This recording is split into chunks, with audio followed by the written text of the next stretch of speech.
ರೀತಿ ಧಾಟಿಯಿಂದ ಆರಾಧನೆಗೋಸ್ಕರ ಹಾಡುವಂಥ ಹಾಡುಗಳಾಗಿತ್ತು. ಇವತ್ತು ಕೂಡ ಯಹೂದ್ಯರು ಆ ರೀತಿಯಾಗಿ ಮಾಡುವಂತಾಗಿದೆ, ದೇವರನ್ನು ಆರಾಧಿಸೋಸ್ಕರ. ಹಾಗಿರುವಾಗ ಅದಕ್ಕೋಸ್ಕರವೇ ನಾವು ಪ್ರತಿ ಭಾನುವಾರ ಒಂದು ಕೀರ್ತನೆ ನಾವು ಮಧ್ಯದಲ್ಲಿ ಓದ್ತೇವೆ. ಆದರೆ ಹೇಗೂ ಎಲ್ಲ ಕೀರ್ತನೆ ನಮಗೆ ಅನ್ವಯವಾಗಲ್ಲ, ಮತ್ತು ಕೆಲವು ಕೀರ್ತನೆಗಳು ನಾವು ನೋಡ್ತೇವೆ ಅವುಗಳು ಶಪಿಸುವಂಥ ಕೀರ್ತನೆಗಳು ಕೂಡ ಉಂಟು. ಅವುಗಳು ನಾವು ಇವತ್ತು ಹಾಡೋಕ್ಕಾಗಲ್ಲ ಅಥವಾ ಅವುಗಳನ್ನು ಓದೋದಕ್ಕಾಗಲ್ಲ, ಅಂದರೆ ನಮಗೆ ಅನ್ವಯ ಆಗಲ್ಲ. ದಾವೀದನು ಹಾಗೆ ಮಾಡೋದು ನಾವು ಕಳೆದ ವಾರ ಕೂಡ ನಾವು ನೋಡಿದ್ದೇವೆ. ಹಾಗಂತೆ ಅದಕ್ಕೋಸ್ಕರವೇ ಎಲ್ಲ ಕೀರ್ತನೆಗಳು ಕೂಡ ನಮಗೆ ಅನ್ವಯ. ಮತ್ತು ಅದರಲ್ಲಿ ಅನೇಕ ಹೆಚ್ಚಿನ ಕೀರ್ತನೆಗಳು ನಮ್ಮ ಕರ್ತನಾದ ಯೇಸು ಕ್ರಿಸ್ತನ ಮೆಸ್ಸಿಯಾನಿಕ್ ಸ್ಯಾಮ್ಸ್ ಅಂತ ಹೇಳ್ತಾರೆ, ಅಂದರೆ ರಕ್ಷಕನ ಕುರಿತು ಬರೆದಿರುವಂಥ ಕೀರ್ತನೆಗಳು. ಅನೇಕ ಕೀರ್ತನೆ ದಾವೀದನು ತನ್ನಷ್ಟಕ್ಕೆ ತಾನೇ ತನ್ನ ಬಗ್ಗೆ ಬರೆದಿರುವುದು ಕೂಡ ಅದು ರಕ್ಷಕನ ಬಗ್ಗೆ, ಕರ್ತನಾದ ಯೇಸು ಕ್ರಿಸ್ತನ ಅಥವಾ ಮೆಸ್ಸಿಯಾನಿಕ್ ಅಂತ ನೋಡ್ತೇವೆ, ಆತನ ಬಗ್ಗೆ ಬರೆದಿರುವಂಥ ಕೀರ್ತನೆಗಳು ಅನೇಕ ಕೀರ್ತನೆಗಳು. ಅದಕ್ಕೆ ಹಾಗಿರುವಾಗ ನಾವು ಹೇಗೆ ಕರ್ತನ ಬಗ್ಗೆ ಹೇಳಿರುವಂಥ ವಾಕ್ಯಗಳು ನಾವು ಹೇಗೆ ಅನ್ವಯ ಮಾಡ್ಕೊಳ್ಳೋಕೆ ಸಾಧ್ಯತೆ ಉಂಟು? ಅದಕ್ಕೆ ನಾವು ಕೆಲವು ದಿವಸಗಳಲ್ಲಿ ನೋಡ್ತಿದ್ದೇವೆ, ಬೈಬಲ್ ಎಲ್ಲವೂ ನಮ್ಮ ಲಾಭಕ್ಕೋಸ್ಕರ, ನಮ್ಮ ಬೆಳವಣಿಗೆಗೋಸ್ಕರ, ನಮ್ಮನ್ನು ಬಲಪಡಿಸೋದಕ್ಕೋಸ್ಕರ, ನಮ್ಮ ತಿಳುವಳಿಕೆಗೋಸ್ಕರ ದೇವರು ಅನುಗ್ರಹಿಸಿದ್ದಾನೆ. ಆದರೆ ಎಲ್ಲ ವಾಕ್ಯಗಳು ನೇರವಾಗಿ ನಮಗೆ ಅನ್ವಯವಾಗಲ್ಲ. ಉದಾಹರಣೆಗೆ ನಾವು ನೋಡ್ತೇವೆ ಕೀರ್ತನೆಗಳು 22ನೇ ಅಧ್ಯಾಯ ಓದ್ತೇವೆ. ಕೀರ್ತನೆಗಳು 22. ನನ್ನ ದೇವರೇ ಯಾಕೆ ನನ್ನ ಕೈ ಬಿಟ್ಟಿದ್ದಿ? ನನಗೆ ಸಹಾಯ ಮಾಡದೆವು, ನನ್ನ ಕೂಗಿನ ಮಾತುಗಳಿಗೂ ನೀನು ಯಾಕೆ ದೂರವಾಗಿದ್ದಿ? ಇಲ್ಲಿ 22ನೇ ಕೀರ್ತನೆ ಹೇಳುವಾಗ ಇಲ್ಲಿ ಮೇಲೆ ಬಂದಿರೋ ದಾವೀದನ ಕೀರ್ತನೆ ಅಂತ ಹೇಳಿ ಬರೆದಿರೋದು ಹೌದು. ಆದರೆ ಇದು ನಮ್ಮ ಕರ್ತನಾದ ಯೇಸು ಶಿಲುಬೆ ಮೇಲೆ ಕೂಗಿಕೊಂಡಿರುವಂತಹ ಮಾತು. ಹಾಗಾದ್ರೆ ಇದು ಪ್ರವಾದನೆಯಾಗಿ ಬರೆಯಲ್ಪಟ್ಟಿರುವಂಥದ್ದು ಮತ್ತು ನಮ್ಮ ಕರ್ತನ ಬಗ್ಗೆ ಬರೆದಿರುವಂತಹ ಮಾತು ಇದಾಗಿರುವಂಥದ್ದು. ಆ ವಾಕ್ಯ ನಾವು ನಮಗೆ ಅನ್ವಯವಾಗುತ್ತೆ ಅಂತ ಹೇಳಿ ಒಂದು ವೇಳೆ ನಾವು ತಗೊಂಡ್ರೆ ನಾವು ತಪ್ಪು ಮಾಡುವಂಥವರಾಗಿದ್ದೆ. ಅದಕ್ಕೋಸ್ಕರ ನೋಡ್ತೇವೆ ಏನಂದ್ರೆ ಅನೇಕ ಕೀರ್ತನೆಗಳು ಹೀಗೆ ಬೇರೆ ಬೇರೆ ರೀತಿಯಲ್ಲಿ ಬರೆದಿರುವಂಥದ್ದಿದೆ. ಆದರೂ ವಿಶೇಷವಾಗಿ ನಾವು ಇಂದು ನಾವು ನೋಡುವಾಗ 100ನೇ ಕೀರ್ತನೆ ನಾವು ಓದಿರುವಾಗ 100ರಿಂದ 150 ಕೀರ್ತನೆಗಳವರೆಗೂ ಅವೆಲ್ಲವೂ ಕೇವಲ ದೇವರನ್ನು ಸ್ತುತಿಸುವುದಕ್ಕೋಸ್ಕರ, ದೇವರನ್ನು ಕೊಂಡಾಡೋದಕ್ಕೋಸ್ಕರ ಬರೆಯಲ್ಪಟ್ಟಿರುವಂಥ ಕೀರ್ತನೆಗಳಾಗಿವೆ.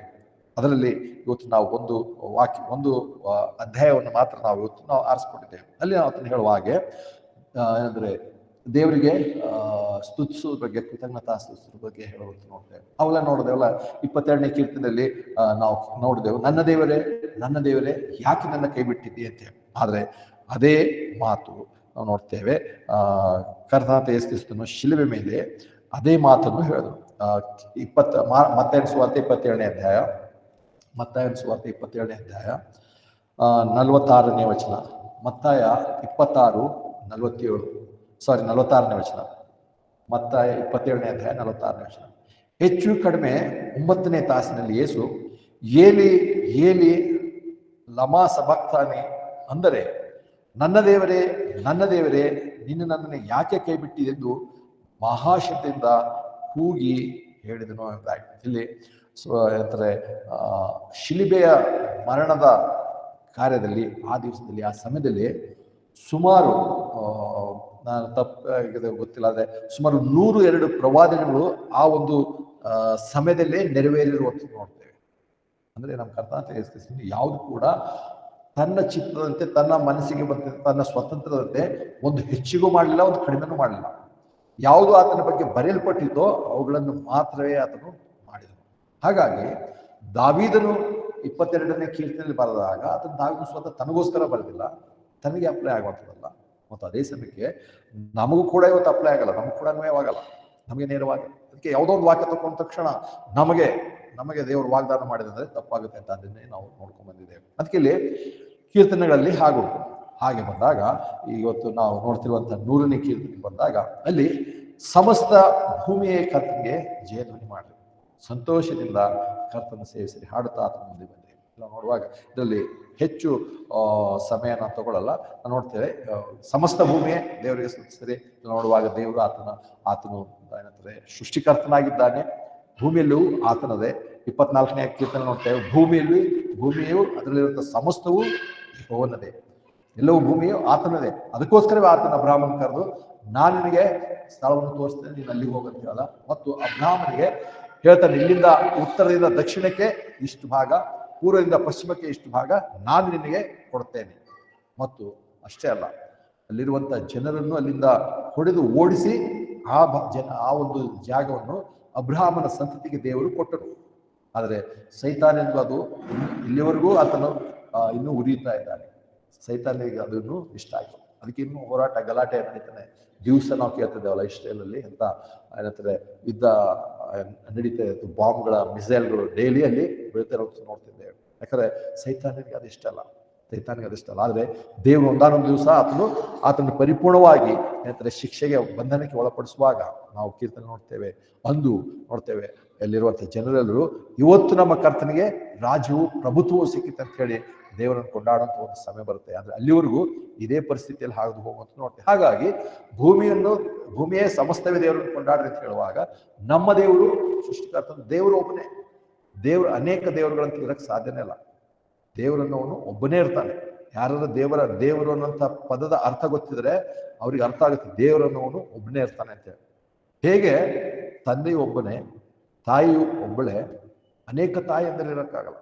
ತಾಯಿಗೆ ಸಮಾನ ಅಂತ ಹೇಳ್ಬೋದು, ತಂದೆಗೆ ಸಮಾನ ಅಂತ ಹೇಳ್ಬೋದು. ಆದರೆ ಎಷ್ಟೇ ಸಮ ಮಾಡಿದ್ರು ಕೂಡ ತಂದೆನಂತೂ ಒಬ್ಬನೇ, ತಾಯಿ ಏನಂತೂ ಕೂಡ ಒಬ್ಬಳೇ ಆಗಿದ್ದಾರೆ. ಆದರೆ ಅವರು ದೇವರಿಗೆ ಇನ್ಯಾರನ್ನೂ ಸಮ ಮಾಡೋಕ್ಕೆ ಸಾಧ್ಯನೇ ಇಲ್ಲ. ನಮ್ಮ ದೇವರು ಅದಕ್ಕೆ ನೋಡ್ತೇವೆ, ದೇವರು ಪ್ರತ್ಯೇಕವಾದಂಥ, ವಿಶಿಷ್ಟವಾದಂಥ, ವಿಭಿನ್ನವಾದಂಥ ಏಕೈಕ ವ್ಯಕ್ತಿ. ಆತನನ್ನೇ ದೇವರು ಅಂತ ಹೇಳ್ತೇವೆ. ಮಾಮೂಲಿ ನಾವು ಏನಂತಾರೆ ಸಿನಿಮಾಗಳು ಕಥೆಗಳು ಮಾಡಿದ್ರು ಕೂಡ ಅದರಲ್ಲಿ ಒಂದೇ ಹೀರೋ ಒಂದೇ ಹೀರೋಯಿನ್. ಯಾವಾಗ ಕೆಲವು ಹೀರೋಯಿನ್ ನಡೀತಾ ಇಲ್ಲ ಅಂದ್ರೆ ಎಷ್ಟೋ ಜನ ಹಾಕೊಂಡು ನೋಡ್ತೇವೆ. ಆದರೆ ಮುಖ್ಯವಾಗಿ ಅದರಲ್ಲೂ ಕೂಡ ಎಷ್ಟೇ ಸ್ಟೋರಿ ಬರೆದ್ರು ಮುಖ್ಯವಾದಂಥ ಪಾತ್ರ ಒಬ್ಬನಿಗೆ ಕೊಟ್ಟಿರ್ತಾರೆ ಅಥವಾ ಒಬ್ಬ ನಾಯಕಿಗೆ ಕೊಟ್ಟಿರ್ತಾರೆ. ನಾಯಕ ಒಬ್ಬನು, ನಾಯಕಿ ಒಬ್ಬರು, ಅಲ್ಲಿ ಅನೇಕರು ಇರ್ತಾರೆ ಅಂತ ಹೇಳಕ್ಕಾಗಲ್ಲ. ಇದು ಇಷ್ಟೊಂದು ಸಾಮಾನ್ಯವಾದಂಥ ಅರ್ಥದಲ್ಲಿ ಜನ ಲೋಕದಲ್ಲಿ ಅರ್ಥ ಮಾಡ್ಕೊಂಡು ದೇವರು ಅನ್ನುವಾಗ ಹೇಗೆ ದೇವರು ಅನೇಕರು ಇರಕ್ಕೆ ಸಾಧ್ಯ ಆಗುತ್ತೆ? ಒಬ್ಬನೇ ದೇವರು, ಆತನು ನಮ್ಮ ಕರ್ತ ಅಂತ ಯೋಚಿಸ್ತಾನೆ. ಆತನು ಅದೃಶ್ಯ ಸ್ವರೂಪನಾದಂಥ ಆತ್ಮಸ್ವರೂಪನಾದಂಥ ದೇವರ ಆಕಾರವಾಗಿ, ಇಮೇಜ್ ಆಗಿ ಆತನ ಈ ಲೋಕದಲ್ಲಿ ಮನುಷ್ಯನಾಗಿ ಶರೀರಧಾರಿಯಾಗಿ ಹುಟ್ಟಿ ಬಂದಿರುವಂಥ ಸಂಗತಿಯನ್ನೇ ನಾವು ಕಳೆದ ಒಂದು ವಾರದ ಹಿಂದೆ ನಾವು ಆಚರಿಸಿದ್ದೇವೆ. ಆತನು ಮನುಷ್ಯನಾಗಿ ದೇವರು ಏನಿದ್ದಾನೆ, ಹೇಗಿದ್ದಾನೆ ಯಾರು ನೋಡೋದಕ್ಕೆ ಸಾಧ್ಯನೇ ಇಲ್ಲ. ಅಂದರೆ ಆತನ ಪ್ರತಿರೂಪವಾಗಿ, ಆತನನ್ನು ಪ್ರತಿಬಿಂಬಿಸಲು ಆತ್ಮಸ್ವರೂಪನು ಅದೃಶ್ಯನೂ ಆಗಿರುವಂಥ ದೇವರು ಮನುಷ್ಯನಾಗಿ ಲೋಕದಲ್ಲಿ ಬಂದ. ಹಾಗಂತ ಹೇಳಿ ಯೇಸು ಕ್ರಿಸ್ತನೇ ದೇವರು ಅಂದ ತಕ್ಷಣ ಯೇಸು ಕ್ರಿಸ್ತನ ಫೋಟೋ, ಯೇಸು ಕ್ರಿಸ್ತನ ವಿಗ್ರಹ ಇಟ್ಕೊಂಡು ಆರಾಧನೆ ಮಾಡಿ ಪೂಜೆ ಮಾಡ್ರಿ ಅಂತ ಎಲ್ಲೂ ಹೇಳಿಲ್ಲ.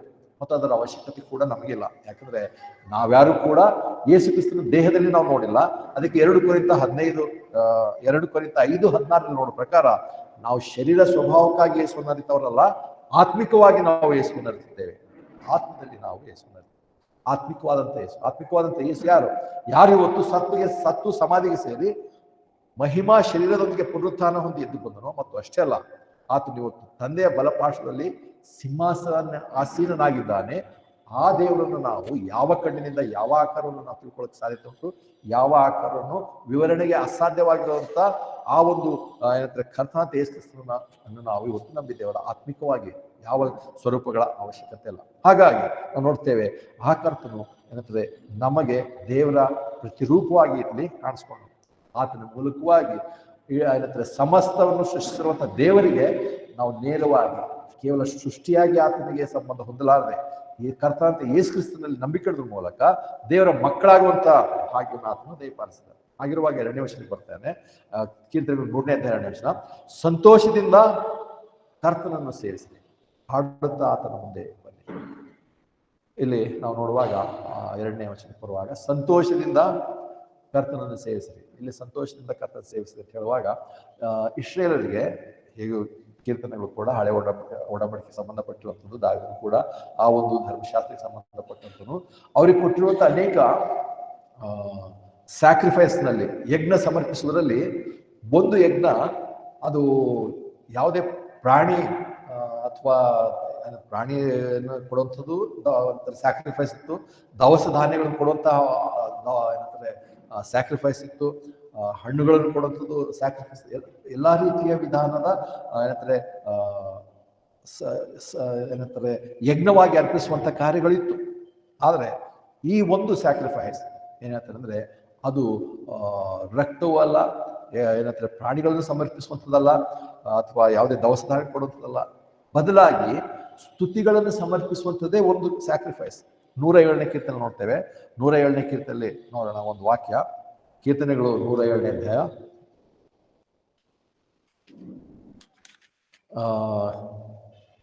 ಕೀರ್ತನೆಗಳು 107ನೇ ಅಧ್ಯಾಯ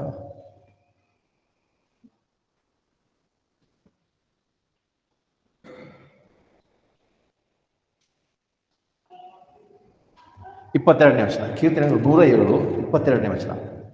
ಕೀರ್ತನೆಗಳು 107 22ನೇ ವಚನ. ಮತ್ತು ಸ್ತೋತ್ರದ ಬಲಿಗಳನ್ನು ಅರ್ಪಿಸಿ ಆತನ ಕೆಲಸಗಳನ್ನು ಉತ್ಸಾಹದಿಂದ ಸಾರಲಿ. ಸ್ತೋತ್ರದ ಬಲಿಗಳು, ಅದನ್ನೇ ಹೇಳೋದಲ್ಲ ಸ್ಯಾಕ್ರಿಫೈಸಸ್. ಸ್ತೋತ್ರ ಅದು ಇಸ್ರೇಲ್ ಯಾವಾಗ ಏನು ಮಾಡ್ತಾರೆ, ಅಂದರೆ ಇಸ್ರೇಲ್ ಯಾವಾಗಲೂ ಪ್ರತಿ ದಿನ ಉದಯದಲ್ಲಿಯೂ ಸಂಜೆಯಲ್ಲಿಯೂ 2 ಹೊತ್ತು, ಮಾರ್ನಿಂಗ್ ಆ್ಯಂಡ್ ಈವ್ನಿಂಗ್ 2 ಹೊತ್ತು ಅವರು ದೇವರಿಗೆ ಅದು ಸ್ತೋತ್ರವನ್ನು ಹೇಳ್ತಾರೆ, ಸ್ತೋತ್ರದ ಬಲಿಯನ್ನು ಅರ್ಪಿಸುವುದು. ಅದು ಕುಟುಂಬವಾಗಿ ಮನೆಯಲ್ಲಿ ಸ್ತೋತ್ರ ಸಲ್ಲಿಸೋದು. ಹೇಗೆ? ಅದರಲ್ಲಿ ದೇವರ ವಾಕ್ಯ ಓದುವಂಥದ್ದು ಮತ್ತು ಅದೇ ಸಮಯಕ್ಕೆ ದೇವರಿಗೆ ಹಾಡುಗಳನ್ನು ಹಾಡುವಂಥದ್ದು. ಅದರಲ್ಲಿ ವಿಶೇಷವಾಗಿ ದಾವೀದನು ಬರೆದಿರುವಂಥ ಕೀರ್ತನೆಗಳನ್ನು ಹಾಡಿ ದೇವರನ್ನು ಸ್ತುತಿಸುವಂಥದ್ದು. ನಮ್ಮಲ್ಲಿ ಇವತ್ತು ಕ್ರಿಶ್ಚಿಯನ್ ಅಂತ ಹೇಳಿಕೊಳ್ಳುವಂಥವ್ರು ಕೂಡ ಅನೇಕರು 2 ಹೊತ್ತು ಪ್ರಾರ್ಥನೆ ಮಾಡುತ್ತದೆ. ನಾವು ಮಾಡಲ್ಲ. ಏನಂತಾರೆ ಅದು ಹೆಮ್ಮೆ ಅಂತ ಹೇಳ್ಕೊಳ್ಳೋದಿಲ್ಲ. ನಾವು ಮಾಡಲ್ಲ, ತಪ್ಪು ಮಾಡ್ತಿದ್ದೇವೆ. ನಾವು ಬರೀ ಕೇವಲ ಸಂಜೆ 1 ಹೊತ್ತೇ ಮಾಡೋಂಥವ್ರಾಗಿದ್ದೇವೆ. ಆದರೆ ಅನೇಕರಿಗೆ ಅದು ಕೂಡ ಇಲ್ಲ. ಕ್ರಿಶ್ಚಿಯನ್ ಕುಟುಂಬ ಅಂತ ಹೇಳಿ ಗುರುತಿಸ್ಬೇಕಾದ್ರೆ, ದೇವರು ನಮ್ಮನ್ನು ಗುರುತಿಸ್ಬೇಕಾದ್ರೆ ನಾವು ಒಟ್ಟಾಗಿ ದೇವರ ಬಳಿಯಲ್ಲಿ ಬಂದು ಒಂದು ಹಾಡು ಹಾಡ್ತೇವಲ್ಲ, ಆದರೆ ದೇವರ ವಾಕ್ಯವನ್ನು ಓದಿ ಪ್ರಾರ್ಥನೆ ಮಾಡುವಂಥದ್ದು ಸ್ತೋತ್ರದ ಬಲಿ ಅರ್ಪಿಸುವಂಥದ್ದಾಗಿದೆ. ನಾವು ಎಷ್ಟೇ ಜನರಲ್ಲಿ ಊಟಕ್ಕೆ ಎಲ್ಲರೂ ಸೇರುವಂಥದ್ದು, ಫ್ಯಾಮಿಲಿ ಏನಂತಾರೆ ಈಟ್ಸ್ ಟುಗೆದರ್ ಸ್ಟೇಸ್ ಟುಗೆದರ್ ಏನೋ ಒಂದು ಗಾದೆ ಹೇಳ್ತಾರೆ. ಯಾವ ಕುಟುಂಬ ಒಟ್ಟಾಗಿ ಊಟ ಮಾಡುತ್ತೋ ಅದು ಒಟ್ಟಾಗಿರುತ್ತೆ ಅಂತೇಳಿ. ಆದರೆ ಅನೇಕ ಇವತ್ತಿನ ಸಮಯಕ್ಕೆ ಬಂದಾಗ ಆ ರೀತಿ ಇಲ್ಲ. ಏನಂದರೆ ಕೆಲಸದ ನಿಮಿತ್ತನೋ ಅಥವಾ ಶಿಕ್ಷಣದ ನಿಮಿತ್ತವೋ ಅಥವಾ ಬೇರೆ ಬೇರೆ ನಿಮಿತ್ತವೋ ಯಾರ ಪಾಡಿಗೆ ಊಟ ಮಾಡ್ತಾ ಇರ್ತಾರೆ. ಅಂದರೆ ಅಲ್ಲ, ಅಟ್ಲೀಸ್ಟ್ 1 ಹೊತ್ತಾದರೂ ನಾವೆಲ್ಲರೂ ಕುಟುಂಬವಾಗಿ ಸೇರಿ ಊಟ ಮಾಡುವಂಥದ್ದು. ಆದರೆ ಅಂದರೆ ಅದು ಒಂದು ಗಾದೆ.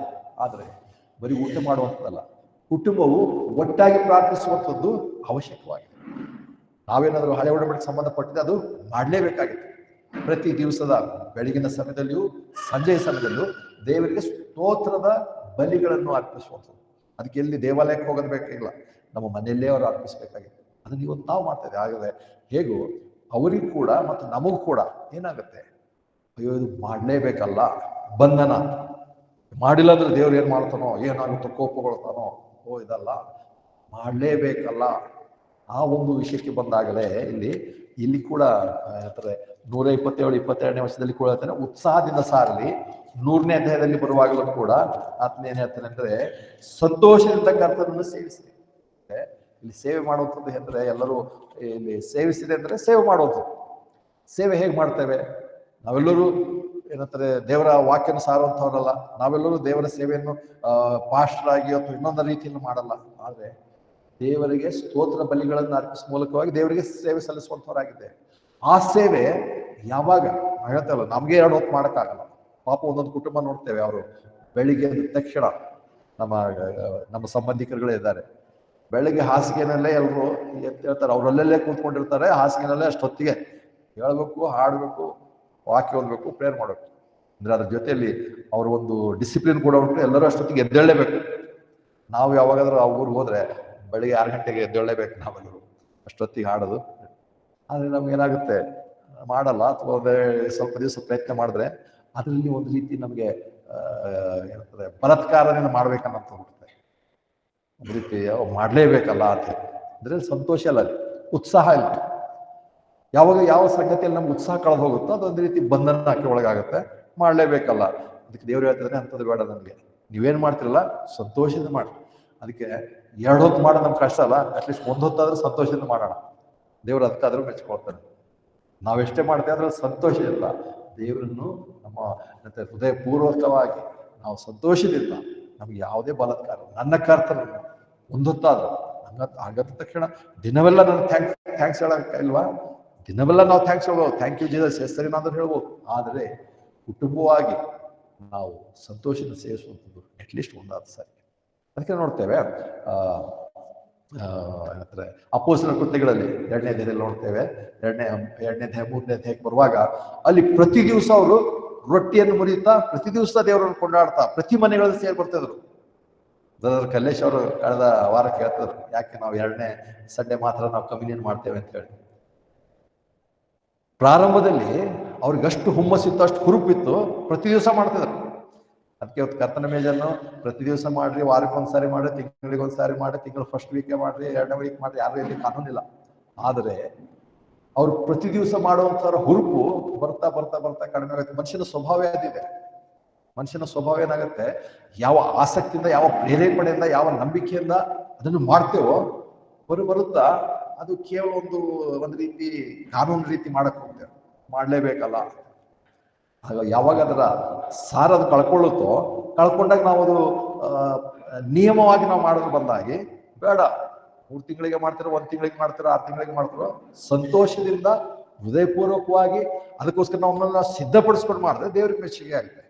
ಬದಲಾಗಿ ಹಾಗೆ ಮಾಡ್ಲಾರ್ದ್ರೆ ನಮ್ಗೆ ಬರೀ ಮನುಷ್ಯರಿಗೆ ಮೆಚ್ಚಿಸ್ತಾ ಇರ್ತೇವೆ.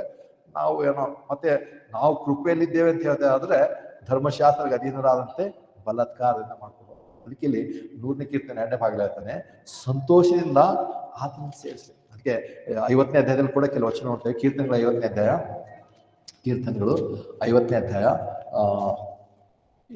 7ನೇ ವಚನ ನೋಡ್ಕೊಂಡು ಹೋಗೋಣ, ಅಥವಾ 8ನೇ ವಚನ. ಕೀರ್ತನೆಗಳು 50ನೇ ಅಧ್ಯಾಯ 8ನೇ ವಚನ. ಕೀರ್ತನೆಗಳು 58. ನಿನ್ನ ಬಲಿಗಳಿಗೋಸ್ಕರ ನಿನ್ನನ್ನು ಗದರಿಸುವುದಿಲ್ಲ, ಯಾಕಂದರೆ ನಿನ್ನ ದಹನ ಬಲಿಗಳು ಯಾವಾಗಲೂ ನನ್ನ ಮುಂದೆ ಇವೆ.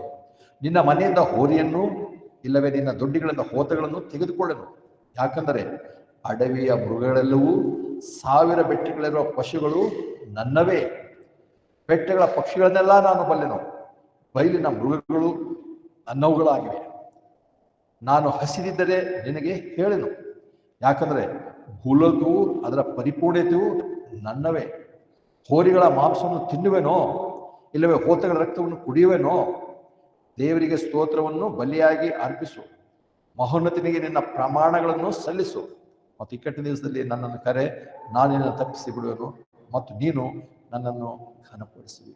ಇಷ್ಟೊಂದು ಸ್ಪಷ್ಟವಾಗಿ ಹೇಳ್ತಾರಲ್ಲ, ನನಗೆ ಹಸುವಾಗಿದೆಲ್ಲ, ನಾನು ರಕ್ತ ಕುಡಿತೇನ, ಇವೆಲ್ಲ ಕೇವಲ ದೇವರು ಅವರಿಗೆ ಒಂದು ಕಾನೂನು ಮಾಡಿಟ್ಟಿದ್ದ, ಧರ್ಮಶಾಸ್ತ್ರ ನಿಯಮ ಮಾಡಿಟ್ಟಿದ್ದ, ಮಾಡಿರ್ತೇವೆ. ಇವತ್ತು ಒಂದು ವೇಳೆ ಅದೇ ರೀತಿಯಾಗಿ ಮಾಡಿದಾಗ ಏನಂತಾರೆ, ಸಂತೋಷ ಅಲ್ಲ. ಬದಲಾಗಿ ದೇವರು ಹೇಳ್ತಾರೆ, ನಾವು ಎಷ್ಟೇ ಸಾರಿ ಮಾಡ್ರಿ, ಏನೇ ಮಾಡ್ರಿ, ಸಂತೋಷದಿಂದ ಘನಪಡಿಸೋದಕ್ಕೋಸ್ಕರ. ನಾವು ದೇವರಿಗೆ ಏನನ್ನು ಕೊಡಲ್ಲ, ದೇವರು ಬಡವನಲ್ಲ, ದೇವರು ಹಸಿಯೋದಿಲ್ಲ, ದೇವ್ರಿಗೆ ಯಾವುದು ಬೇಕಾಗಿಲ್ಲ. ಅಥವಾ ದೇವ್ರಿಗೆ ನಾವು ಆತನಿಗೆ ಸ್ತೋತ್ರ ಅಂತ ಹೇಳಿ ಆತನ ಸಂತೋಷ ಆಗುತ್ತನೋ ಅಲ್ವೋ ಅಲ್ಲ.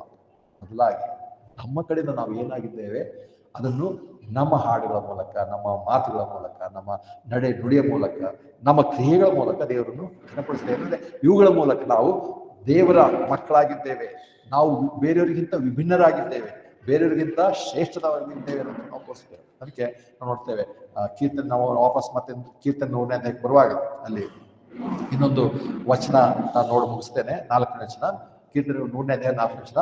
ಸ್ತೋತ್ರದಿಂದ ಆತನ ಬಾಗಿಲುಗಳಿಗೂ ಕೃತಜ್ಞತೆಯಿಂದ ಆತನ ಅಂಗಳಿಗಳಿಗೂ ಬಂದಿರಿ, ಆತನನ್ನು ಕೊಂಡಾಡಿರಿ, ಆತನ ಹೆಸರನ್ನು ಸಿರಿ. ನೋಡುವಾಗ ಅವಾಗಲೇ ನೋಡಿದ್ರೆ ಕುಟುಂಬಗಳಾಗಿ ಪ್ರಾರ್ಥನೆ ಮಾಡುತ್ತದೆ. 3ನೇದಾಗಿ ನೋಡ್ತೇವೆ, ಸ್ತೋತ್ರದಿಂದ ಆತನ ಬಾಗಿಲುಗಳಿಗೂ ಕೃತಜ್ಞತೆಯಿಂದ ಆತನ ಅಂಗಳಗಳಿಗೂ ಬನ್ನಿರಿ. ಹಳೆ ಒಡಂಬಡಿಕೆಯಲ್ಲಿ ದೇವಾಲಯಕ್ಕೆ ಹೋಗುವಂಥದ್ದು ಮುಖ್ಯವಾಗಿತ್ತು. ವರ್ಷದ 3 ಹಬ್ಬಗಳಿಗೋಸ್ಕರ ಅವರು ವಿಶೇಷವಾಗಿ ಎಲ್ಲರೂ ಇವತ್ತು ಕೂಡ ಏನಂತಾರೆ ಶ್ರದ್ಧೆಯನ್ನು ಭಕ್ತಿ ಇರುವಂತ ಇಷ್ಟೆಲ್ಲರೂ ಯೆರೂಸಲೇಮ್ಗೆ ಹೋಗೇ ಬರ್ತಾರೆ. ವರ್ಷಕ್ಕೆ 3 ಹಬ್ಬಗಳು ನೇಮಿಸಲ್ಪಟ್ಟೆ. ಅದು ಅವರು ಯೆರೂಸಲೇಮ್ಗೆ ಹೋಗಲೇಬೇಕು. ಅವರಿಗೆ ಆಲಯವಿತ್ತು, ಅದೆಲ್ಲ ಮಾಡ್ತಾರೆ. ಇವತ್ತು ನಮಗಾದರೂ ಆ ರೀತಿಯಾದಂಥ ಆಲಯವಿಲ್ಲ, ಆ ರೀತಿಯಾದಂಥ ಏನಂತಾರೆ ಪಟ್ಟಣವಿಲ್ಲ. ಆದರೆ ನಾವು ಒಂದು ಚರ್ಚ್ ಜೊತೆಯಲ್ಲಿ ಒಂದು ಮಕ್ಕಳ ಅನ್ಯತೆಯಲ್ಲಿ ನಾವು ಗುರುತಿಸಿಕೊಂಡಿರುವಾಗ ಒಟ್ಟಾಗಿ ಸೇರಿ ಬರುವಂಥದ್ದು ಅವಶ್ಯಕವಾಗಿದೆ. ಯಾವಾಗೂ ಮಾಡುವಂಥದ್ದಲ್ಲ. ಹೇಗೆ ಕರ್ತನನ್ನು ಸೇವಿಸಿದ್ರು ಸಂತೋಷದ ಸೇವಿಸಿ ಅಂತ ಹೇಳುವಾಗ ಆ ಸಂತೋಷ ಕುಟುಂಬದಲ್ಲಿ ದಹನ ಬಲಿಗಳನ್ನು, ಕುಟುಂಬದಲ್ಲಿ ಸ್ತೋತ್ರ ಬಲಿ ಅರ್ಪಿಸುವಂಥದ್ದು ಒಂದು. ಎರಡದಾಗ ನೋಡುವಾಗ ಆತನ ಅಂಗಳಗಳಿಗೆ, ಆತನ ಬಾಗಿಲುಗಳು ಬಳಿಯುವುದು ಕೂಡ ಅಷ್ಟೇ ಅವಶ್ಯಕವಾಗಿದೆ. ನಾವು ಅದನ್ನು ಮಾಡ್ಕೊತೇವೆ ಅಥವಾ ಅದರಲ್ಲಿ ನಾವು ಫೇಲ್ ಆಗಿದೆ ಅಂತ ಗೊತ್ತಿದ್ರು ಸರಿಪಡಿಸ್ಕೊಳ್ಳೋದ್ರಲ್ಲಿ ಸಮಸ್ಯೆ ಏನಿದೆ. ಸರಿಪಡಿಸ್ಕೋಬಹುದು. ಹೌದು, ನಾನು ದೇವರ ಬಾಗಿಲ ಬಳಿಗೆ ಹೋಗಿ ಎಷ್ಟು ದಿವಸ ಆಯ್ತು, ದೇವರ ಮಂದಿರದ ಅಂಗಳಕ್ಕೆ ಹೋಗಿ ಎಷ್ಟು ದಿವಸ ಆಯ್ತು, ನನ್ನಲ್ಲಿ ಆ ಪ್ರಶ್ನೆ ಬರಬೇಕು. ಅದಕ್ಕೆ ಆತನ ಮಾತನ್ನು ಸ್ತೋತ್ರದಿಂದ ಆತನ ಬಾಗಿಲುಗಳಿಗೂ, ಕೃತಜ್ಞತೆಯಿಂದ ಆತನ ಅಂಗಳಗಳಿಗೂ ಬನ್ನಿರಿ, ಆತನನ್ನು ಕೊಂಡಾಡಿ ಆತನ ಹೆಸರನ್ನು ಸ್ತುತಿಸಿರಿ ಎಂದಾಗಿ. ಅದಕ್ಕೋಸ್ಕರ ಇವತ್ತು ನಾವು ಹೆಚ್ಚಿನ ಸಮಯ ಬೋಧನೆ ವಾಕ್ಯ ಅಂತ ಹೋಗ್ತಾ ಇಲ್ಲ, ವಾಕ್ಯದ ಸ್ವಲ್ಪ ಭಾಗ ನೋಡಿದ್ದೇವೆ. ಇವತ್ತು ನಾವು ಕೇವಲ ಸ್ತುತಿಯನ್ನು ಸಲ್ಲಿಸೋದಕ್ಕೋಸ್ಕರ, ಸ್ತೋತ್ರದ ಬಲಿಯನ್ನು ಅರ್ಪಿಸೋದಕ್ಕೋಸ್ಕರ ಸಹ ನಾವು ಸೇರಿ ಬಂದಿದ್ದೇವೆ. ಮತ್ತು ಆತನ ಮಂದಿರದ ಬಾಗಿಲುಗಳಿಗೆ, ಆತನ ಮಂದಿರದ ಅಂಗಳದಲ್ಲಿ ನಾವು ಸೇರಿ ಬಂದಿದ್ದೇವೆ ಅನ್ನುವಂಥ ಒಂದು ಪ್ರಜ್ಞೆಯಲ್ಲಿ ನಾವು ದೇವರನ್ನು ಸ್ತುತಿಸೋಣ. ಅದಕ್ಕೋಸ್ಕರ ನಾವೆಲ್ಲರೂ ತಲೆಬಾಗಿ ಮೌನವಾಗಿದ್ದು, ಯಾರಾದರೂ ಪ್ರಾರ್ಥನೆ ಮಾಡ್ಬೋದು. ನಿಮ್ಮ ಇಷ್ಟವಾದಲ್ಲಿ ನೀವು ಯಾರಾದರೂ ಒಬ್ಬರಾದ್ಮೇಲೆ ಒಬ್ರು ಪ್ರಾರ್ಥನೆ ಮಾಡ್ರಿ. ಕೊನೆಯದಾಗಿ ಎಲ್ಲರೂ ಮುಗಿದ್ಮೇಲೆ ಬ್ರದರ್ ಜಯರಾಮ್ ಅವರು ಮುಂದೆ ಬಂದು ಪ್ರಾರ್ಥನೆ ಮಾಡಿ ಮುಗಿಸ್ತಾರೆ. ಸೊ ನಿಮ್ಮಲ್ಲಿ ಯಾರಿಗಾದರೂ ಪ್ರಾರ್ಥನೆ ಮಾಡುವಂಥ ಮನಸ್ಸಿದ್ರೆ, ದೇವರ ವಾಕ್ಯ ನೋಡಿದ್ದೇವೆ, ದೇವರು ನಮ್ಮನ್ನು 24ನೇ ಇಸ್ವಿಯಿಂದ 25ನೇ ಇಸ್ವಿಗೆ ಹಾದು ಹೋಗುವಂತೆ, ಕ್ರಾಸ್ ಓವರ್ ಅಂದರೆ ಜಂಪ್ ಆಗಿ ಬರುವಂತೆ ನಾವು ಮಾಡಿದ್ದಾರೆ. ಅನೇಕರಾದ ಇಲ್ಲೆಲ್ಲ ದುಃಖದ ಸಂಗತಿ ಏನಂದರೆ, ಅದೇ ಕನ್ನಡ ಚರ್ಚ್ ಗ್ರೂಪ್ನಲ್ಲಿ ಮೆಸೇಜ್ ಹಾಕಿದೆ. ಶಶಿಕಲಾ ಸಿಸ್ಟರ್ ವಿಕಾಸ್ ಅವರ ತಂದೆ ಯೋಗಪ್ಪ ಹೆಗಡೆ ಅಂತ ಹೇಳಿ, ಅವರು ನಿನ್ನೆ ರಾತ್ರಿ ತೀರ್ಹೋದ್ರು. ಅಂದರೆ ಹೊಸ ವರ್ಷದಲ್ಲಿ ತೀರ್ಹೋದ್ರು. ಕೆಲವರು ಹಳೆ ವರ್ಷದಲ್ಲಿ ತೀರ್ಹೋಗಿರೋರುಂಟು. ಮತ್ತು ನಾವಿದ್ದೇವೆ ಅಂದ ತಕ್ಷಣ ನಾವೇನು ನಮ್ಮ ಒಳ್ಳೆತನಕ್ಕೋಸ್ಕರ ಅಲ್ಲ, ಹೇಗೋ ದೇವರ ಆಲೋಚನೆ ಪ್ರಕಾರ ನಾವು ಜೀವಿಸ್ತಿದ್ದೇವೆ. ಆದರೆ ಈ ಸಂಗತಿಗಳು ನೋಡುವಾಗ, ನಾವು ಜೀವಂತವಾಗಿರುವಾಗ ನಾವು ಇನ್ನೊಂದು ದೇವರಿಗೆ ಸ್ತೋತ್ರದ ಬಲಿಗಳನ್ನು ಸಮರ್ಪಿಸೋಣ. ಸ್ತೋತ್ರದ ಬಲಿ ಅಷ್ಟೇ ಅಲ್ಲ, ದೇವರೇ ನಾನು ಇದನ್ನು ತಿರುಗಿ ನಾನು ಮುಂದೆ ಕೂಡ ಮಾಡ್ತೇನೆ, ಯಾವಾಗ ವರ್ಷಕ್ಕೊಂದು ಸಾರಿ ಅಲ್ಲ, ಅಂದರೆ ನಾನು ಯಾವಾಗಲೂ ಇನ್ನಲ್ಲಿಗೆ ಬರ್ತೇನೆ. ಅದು ಬರೋದು ಯಾರ ಬಲಾತ್ಕಾರದಿಂದಲ್ಲ, ಸಂತೋಷದಿಂದ ಮಾಡ್ಬೋದು. ಅದಕ್ಕೆಲ್ಲರೂ ನಾವು